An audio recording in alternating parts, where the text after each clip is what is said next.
আসসালামু আলাইকুম। আমি এখন আছি আমার নিজ গ্রাম রাজশাহী জেলা দুর্গাপুর উপজেলার বখতিয়ারপুর গ্রাম।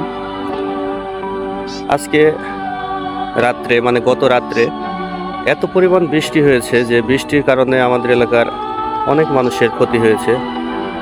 অনেকের পান বরজ পড়ে গেছে। আর ধানের অবস্থা দেখতেই পাচ্ছেন, কি অবস্থা ধানের।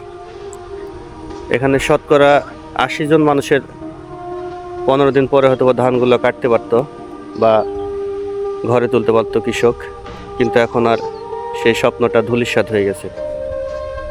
কি একটা অবস্থা দেখুন। মাঝে মাঝে দুই একটা ধান হয়তো ভালো আছে, কিন্তু ম্যাক্সিমাম ধানগুলো পড়ে গেছে।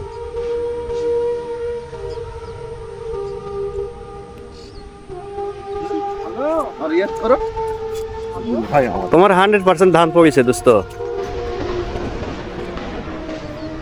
সবার মন অনেক খারাপ। দেখুন কি একটা অবস্থা।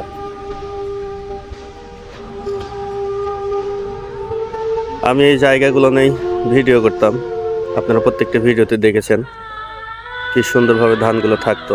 আর আজকে দেখুন কৃষকের স্বপ্ন পুরো শেষ।